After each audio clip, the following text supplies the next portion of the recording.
Another break in the wall.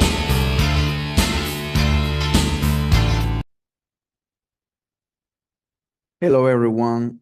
We are going to break down 4 fast math test problems step by step.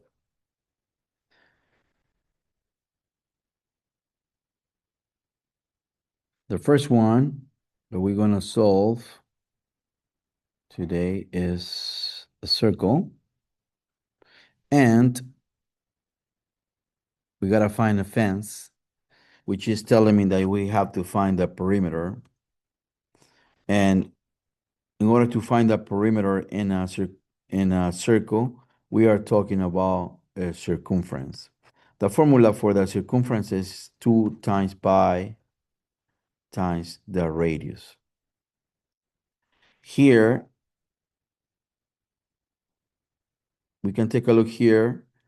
They said that the radius is equals 4 yards. So we are going to circle that information. The radius is 4 yards.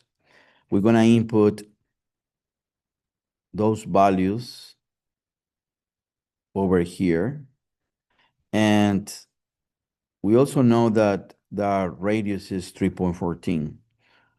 Multiply 2 times 3.14 times 4, and therefore we are going to get 25.1.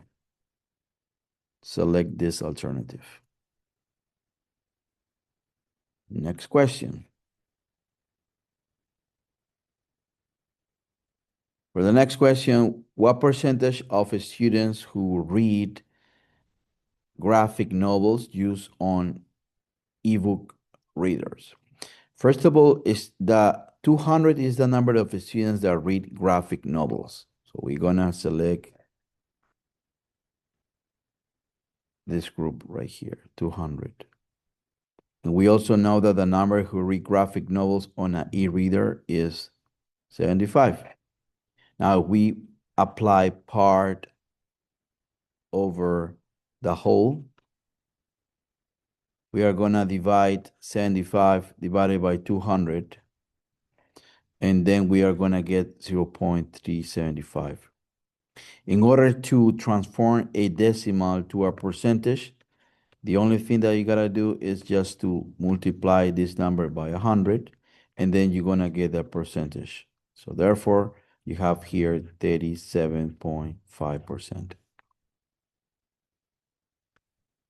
Next question. A proportional relationship has always points on a straight line. This line has to go through the origin, and you also need to have a constant ratio y over x. Once we have the straight lines here, but making sure that going through 0, 0, right? So this one is going through 0, 0. B is always going through 0, 0. This one is not. And this one is not. So therefore, I'm just going to select, well, this alternative and this alternative. So remember, straight lines, and these lines needs to go through the point 0, 0, or what we call origin. Okay, these are the origins. This one right here, the point 0, 0. And finally, for this one, number 13, we know in our reference sheet that 1 inch is equals to 2.54 centimeters. You're trying to transform 3.75 inches in centimeters. So therefore, the only thing that you gotta do is here to multiply that amount of 3.75 by the number 2.54. And therefore we are gonna get here, see this, that's going to be 9.525 centimeters. That's all we have. So we are going to select this number and that's it. Thank you for watching us. Wait for my next video. Thank you.